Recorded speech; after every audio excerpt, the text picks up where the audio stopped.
আচ্ছা, আপনি যদি ডিস্টেন্স টু ডিস্টেন্স করেন তাহলে সেটা একরকম দেখাবে। আবার যদি মনে করেন না আপনি কর্নারে সিলেক্ট করবেন, তাও করতে পারেন। ঠিক আছে, যদি এখানে কর্নার সিলেক্ট করেন তাও করতে পারেন, এটা সিলেক্ট করতে পারেন। ঠিক আছে, তো আপনি যেটাই করেন দেখেন এখানে চেম্বার কিন্তু হয়ে যাচ্ছে। ঠিক আছে, আচ্ছা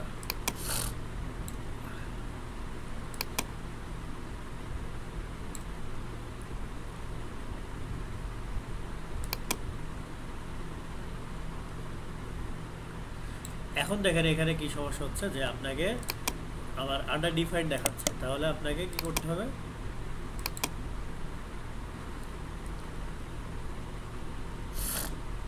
আপনাকে ডিফাইন করে দিতে হবে। আচ্ছা,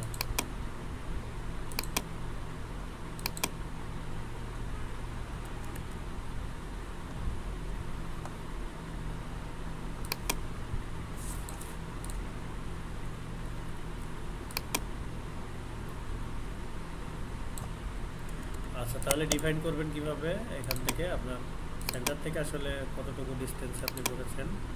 ঠিক আছে, তো যে কোনো একটা ডিফাইন করে দিলে আপনার এটা হচ্ছে ফুলি ডিফাইন্ড হয়ে যাবে। আপনার সেন্টার পয়েন্ট থেকে এই চেম্বার যেখান থেকে করেছেন যে কর্নারটা, এই কর্নারটা আপনার কত ডিস্টেন্সে আছে সেটা করলে আপনার হয়ে যাবে। ঠিক আছে,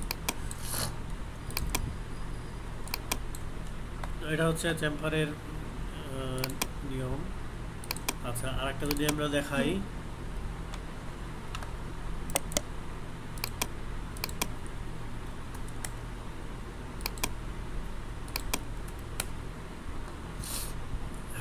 আচ্ছা চেম্বার যেমন আমরা সেটা কি দেখছিলাম যে ডিস্টেন্স টু ডিস্টেন্স, এবার অ্যাঙ্গেল টু ডিস্টেন্স যদি আমরা করি যে অ্যাঙ্গেল আমি কত ডিগ্রি অ্যাঙ্গেলে নিতে চাই আসলে। ঠিক আছে, দুটো আমি সিলেক্ট করলাম, সিলেক্ট করে দেখেন এটা 45 ডিগ্রি অ্যাঙ্গেল আছে।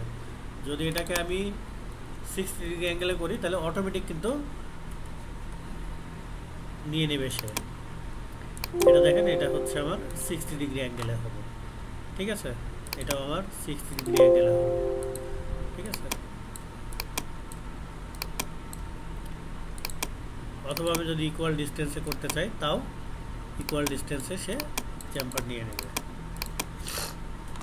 বিষয়টা বোঝা গেছে যে এরপরে আপনি একটা ডিস্টেন্স দিয়ে দেবেন যে এখান থেকে আমার চেম্বার যেটা আছে কত ডিস্টেন্সে আপনি নিচ্ছেন। ঠিক আছে, এখন এখানে অনেকভাবে চেম্বার নিয়ে ফেলেছি, ওই জন্য হয়তো বা চাইবে ডিস্টেন্সগুলো মেনটেন করতে। ঠিক আছে, দুই দিকে আমি ডিস্টেন্সটা দিয়ে দিলাম, তাহলে আমার ফুললি ডিফাইন্ড হয়ে গেল। ঠিক আছে, দেখেন এটা 45 ডিগ্রিতে, এটা হচ্ছে 60, এই পাশটা 60 ডিগ্রিতে, এটা ডিস্টেন্স টু ডিস্টেন্স 10/10, এটা হচ্ছে আবার 60 ডিগ্রি। তো এই হচ্ছে ফিলেট এবং চেম্বারের কিছু কাজ। তো আমি আশা করব যে আপনারা এই যে লেসনটা দিলাম, ঠিক আছে, এই লেসনটা আপনারা একটু প্র্যাকটিস করবেন। আমরা 2-1 দিনের মধ্যে আবার একটা ক্লাস দিব। হ্যাঁ, ওই ক্লাসে আপনাদেরকে আমি শিডিউল জানিয়ে দেব এবং এইটা রিলেটেড আমি কিছু হোমওয়ার্ক দিব আপনাদের গ্রুপে অথবা যে কোনো একটা গ্রুপে অথবা চ্যানেলে, ইউটিউব চ্যানেলে, যে কোনো জায়গায় আমি দিয়ে দিব। তো সেখান থেকে আপনারা এইচডব্লিউগুলো করবেন এবং আমাদের যে নির্দিষ্ট গ্রুপ আছে ওখানে আপনারা সাবমিট করবেন। ঠিক আছে, আশা করি সবাই বুঝতে পেরেছেন। ভালো থাকবেন, যে কোনো প্রয়োজন হলে আমাকে নক দিবেন, ভিডিওগুলো আমি আপলোড করে দিব, ভিডিওগুলো আপনারা দেখতে পারেন।